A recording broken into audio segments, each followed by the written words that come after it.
well, it's time to introduce the fighters. And this is Tszyu versus Harrison. And it's coming to you right here on Foxtel's Main Event. Just when you think you're one punch away from everything you've ever worked for, it's ripped away. Tim Tszyu's world title shot has been put on hold, with undisputed champion Charlo pulling out of their blockbuster bout. And then what? Sure, you can hope your time comes again, but that ain't Tim Tszyu. He hustled harder, refused to sit on his hands, and now Sunday, March 12, in his hometown Sydney, this undefeated son of a gun gets his world title shot against America's Tony Harrison. Like Tszyu, Harrison was born for this. A third-generation fighter. This 32-year-old from Motor City, Detroit, is punching his ticket back to the Last Chance Saloon. See, this is the ultimate risk.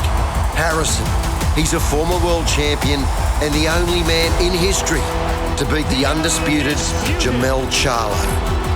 Elite movement, lightning speed, and a mouth just as fast. Are y'all really saying this is y'all champion? You know what I mean? How is this y'all champion when he hasn't accomplished or fought anybody, man? Tim is at the bottom of the totem pole. The undefeated rising super welterweight, Tim Tszyu. But 21 fights and counting, no one's handled Tszyu's pressure.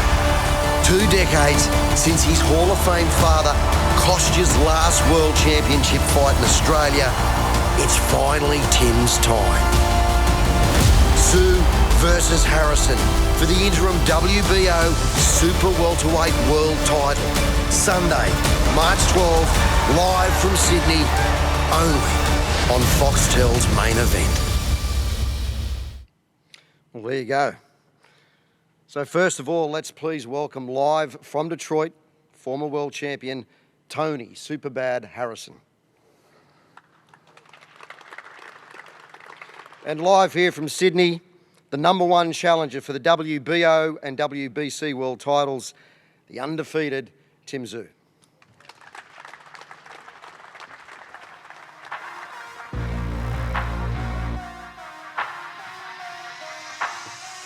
So welcome, Tim. But firstly, we'll start with you, Timmy. It's been a really tumultuous few months for you. Right now, you would have expected to be the undisputed world champion. How did you cope that was that whirlwind that went down in Las Vegas? Oh, look, it's in reality, it's just a small little roadblock. I stayed focused, stayed in the gym, stayed with my team, and just kept the grind going. You know, the goal never stops. Every day you got to wake up and have something to fight for, and it just never stopped for me. And that disappointment, obviously, there was some sort of level of disappointment when you hear that's off. How long did it take for you to get over that? Like you said, this is not uncommon in boxing. It happens quite often. Was it immediate? Look, the next day I thought, you know what, this is part of boxing. This stuff happens. The main thing is focus never changed, you know, and they were trying to find opponents, and whatever the promoters, managers were doing, I just remained focused, completely in my own zone, and I'm glad this fight got made. Well, the last time you were here in this arena, you defeated Takeshi Inoue, and that was your last fight in Australia. How excited are you about returning to this arena in fighting in what's going to be a very, very parochial crowd? Yeah, just coming in first today, just looking around, it brings back definitely some good memories. And you know, just looking at the poster and the magnitude of this event, it's going to be good. It's going to be good, and I'm very gracious that I got a big opponent in front of me, a name that I need in my career. And like George said, like this is seen as a big risk. I mean, you were well within your rights to wait until Charlo's hand healed. You haven't done that, which is an anomaly. You know, boxing is littered with champions sidestepping each other until one's perhaps over the hill, or suits better for the A side than the B side. You haven't done that, and you're fighting the only man in history who's beaten Charlo. I know George alluded to it, but in your words, why? To be the man, you got to do that.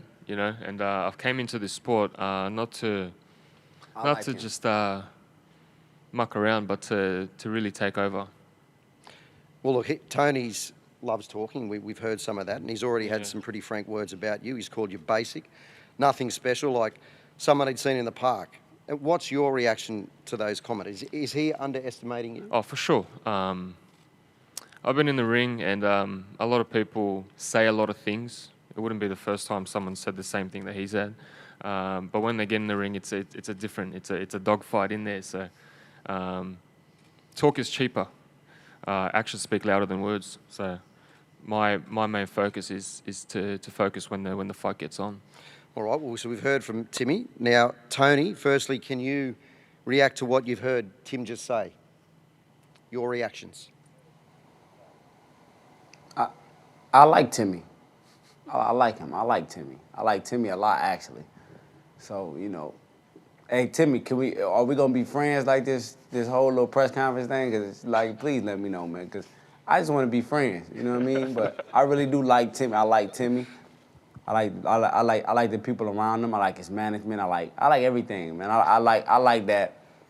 He definitely could have took an easier fight, which he was already lined up with an easier fight. I don't know why they're making it seem like he didn't have an easier fight in front of him. But, you know, for him to say yes to a guy like me, man, he woke me up out of the dead, man. So this is me hugging you, Tim. So, Tony, I'm hugging you, man, because you I'll be punching you brought back, me, you brought me back to life, Tim. And no. I'm hugging you right now. This is not the time to fight. So look, Tony, you are a former man. world champion. You're the only man. You're the only man to have beaten Jamel Charlo. Do you think?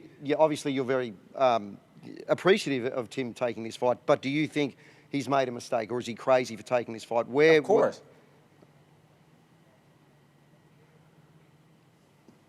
That's it. I think we gotta. I think we need to get management on the phone. I think we need to talk to management because, like, for him to be at the doorstep for all the marbles, and you accept the fight with the only man to beat the man that you looking to beat. I think we need to talk to management about this one, man. We need to go to HR. Well, we're HR. I need to call HR because something ain't right about this one. You know what I mean? Something ain't right, but listen to me. I'm not mad about it because I'm on the other end of the stick, right? So I'm not mad about it, but the only man I'm chasing is the only man he's chasing, right? So I think we got something in common. He's chasing the same man I'm chasing, right? And to that point, the only way for me to get there, though, is to fight Timmy. And this is, we've said, is a risk for Tim. He'll call it a calculated risk, but it's also, as you've just alluded to, a huge opportunity for you. Tim is undefeated, and he did earn that undisputed world title shot, and there's some real hype on his name around the world. I ain't gonna say all that. Okay. Well, talk us what this fight means for your career. I ain't gonna say all that. What does this mean for your career? It's everything for me, man. It's like the same thing he chasing, the same thing I'm chasing. The same man that he looking for is the same man I've been looking for, man. What's crazy is he got his blinders up trying to get to me when I'm trying to get to him, right? He don't got his blinders up for Tim. You know what I mean? So for me, man, I swear, man, like me, I'm really hugging Tim because without Tim, it was no other possible way I probably would have ever got the opportunity to get back to the fight that I want. So for Tim to take this fight in Australia and for me to go to Australia, man, listen to me, Tim, I want to be friends. I just want to be friends, Tim. I want you to show me around. Everything. I just want to be friends, man. I just want to be friends. You a legend, man. You a legend in Australia. I want to be friends. All right, Tony, you haven't fought outside the USA in more than a decade, and is there anything that's daunting for you to come thousands of miles across the Pacific to fight here in a crowd that's going to be heavily behind Tim? Are you daunted by that? Nah, I'm from Detroit, right? So you saying daunting, like I don't even know what that means. You know what I'm saying? You got to kind of enlighten me a little bit. Like talk to me a little bit about that. All right, so we've heard from both fighters. Timmy, have you got any reaction? He's obviously being very congenial here. Have you got any reactions to Tony's words? No. No kisses and hugs from me on my side. But yeah, good luck, bro, and I'll see you in Sydney.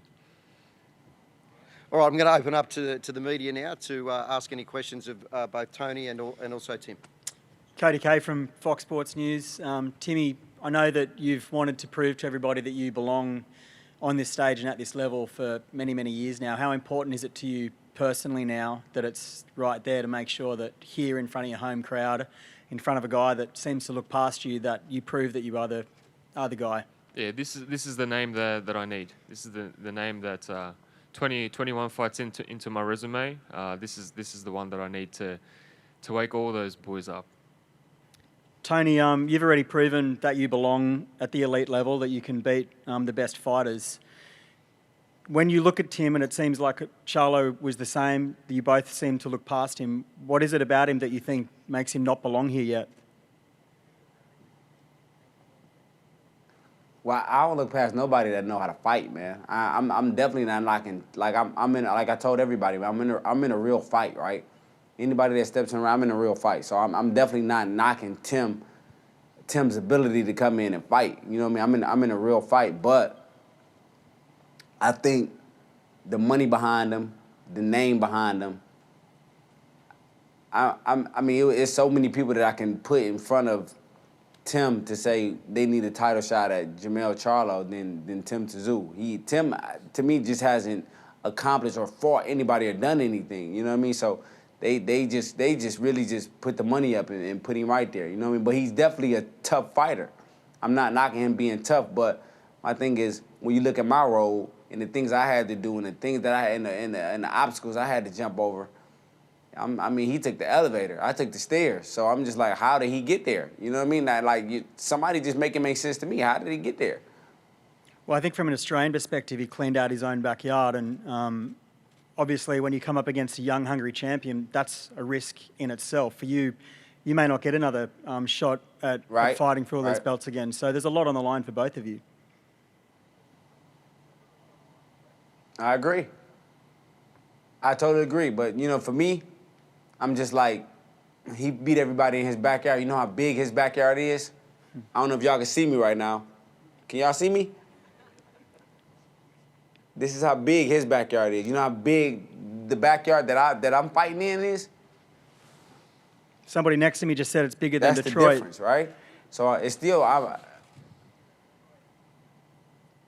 it is, but I'm talking about the United States. I didn't beat everybody in Detroit. I got there by fighting the guys in the United States, not Detroit.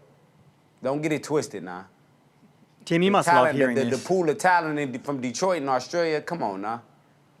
Come on now. Come on now, y'all. Come on now, y'all. That's how they are. I'm just real, man. I'm just real. See, I'm not talking, man. See, y'all think I'm jiving, man. See, I'm not even jiving. I'm just being real. I'm just not jiving. I'm just being real with you, Tim. I'm just saying, like, the pool of fighters from Australia and the pool of fighters from the United States, the pool is different, man. You know that. Yeah, and look, I completely agree to that. You come over here to get the work, man.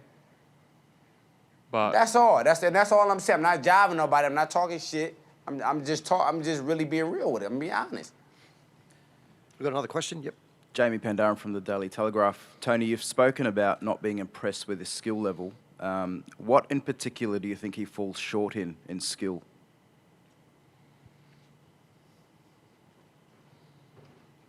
I mean, to be honest, like, what part of skill that you're impressed with? To be honest, like that's my kind of thing. Like, Tim is a tough guy, man. He's tough, right? So I don't take nothing away from Tim being tough.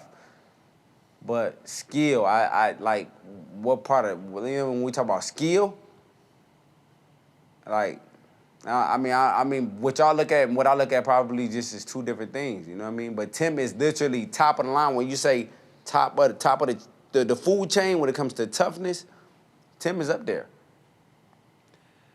Tim, do you feel as though you are going to expose his belief that you'll fall short in the skill department and the experience department in this fight? Oh, look, boxing is not just about skills. There's a lot more involved. You know, it's an all-rounded game, and agree. He might think I'm lacking skills, but we'll see. We'll see. I'm not here for a debating contest to say whether how good my skills are or how bad my skills are. I just got to show it. It's quite simple. So, one more question. Yep. Bingo. Adrian Prozenko from the Sydney Morning Herald. Tony, we all expected that the Tszyu-Charlo fight was going to go ahead recently. If that had gone ahead, who would have won? Charlo, easy. Charlo, easy. I just think the preparation for Charlo was just, it was set up. Like, it was set up almost kind of like it was set up for Tim to almost be successful, not to be successful, but, you know, just like the matchup with Tim and Terrell, you know, it was just like, it was fan-friendly. That matchup was just fan-friendly. But for Charlo to be coming off fighting Castano twice in a row, Tim has the exact similar style of Castano. They both come forward, they both tough, they both aggressive, they both throw tons of punches. They both line up real, like on a height scale the same, reach scale is damn near the same. So I just thought Charlo had already fought Castano twice, and he would have been fighting Castano a third time. So I just thought Charlo would have won easy. Tim, your reaction to that? Well, in me and Castano are completely different. He's much smaller, first of all, skill-wise and ability. We're completely different. And in terms of the Charlo-Castano fight, I think Castano won the first fight. So, look, I can't really say. I got not much to say, man. I'm a man of few words. I'll let Harrison do the talking. All right, before we wrap it up here, we got final comments from you, Tony, before we leave you. Any final thoughts before you come to Australia to fight Tim Tszyu? Like I said, I want to tell Tim, thank you. Thank you for the opportunity for waking the dead up, man. I can't remember the last time I've been this motivated, man. This motivated to take a fight, this motivated to train, this motivated to run, this motivated to shadow box, hit the bag. Like, I'm not leaving no stone unturned fighting Tim. You know what I mean? So he think I'm taking him lightly, or he think I'm jumping ship. Like, I'm training harder than I was for any Charlo fight that I'm trying as I'm training right now. So just telling Tim that if he was expecting to fight anybody else, that's cool. Be motivated though. Like, be motivated because I'm motivated. You know what I mean? And when I'm motivated, I'm a bad man. So I just need him to be motivated. And I promised the man before I passed that I was gonna get some stuff back. And I wasn't gonna go back to the same person that I was 5 years ago. But for Tim, March 12th, I'm going to make an exception. Tim, final thoughts, mate? Yeah, just saying good that he's motivated and that he's feeling good. Make sure that there's no excuses come 12th of March. Right, ladies and gentlemen, we thank Tony Harrison from Detroit. Thank you, mate. And also Tim Tszyu. Thank you. So, Sunday, March 12th, here, live on pay-per-view in Australia on Main Event, in America, available on Showtime. Ringside floor seats and hospitality pre-sale begins at 3 p.m. today. So go to nolimitboxing.com.au to sign up for instant access to tickets. All other tickets available through pre-sale on Friday at 9 a.m. and 3 p.m. to the general public. So go to nolimitboxing.com.au to sign up for access. So look, thank you all for joining us for what's going to be a monumental fight on Sunday, March 12th. So it's goodbye from us here in Sydney. On Fox Sports, I'm Matt Nable. We will see you on Sunday, March 12th for one of the biggest fights of the year.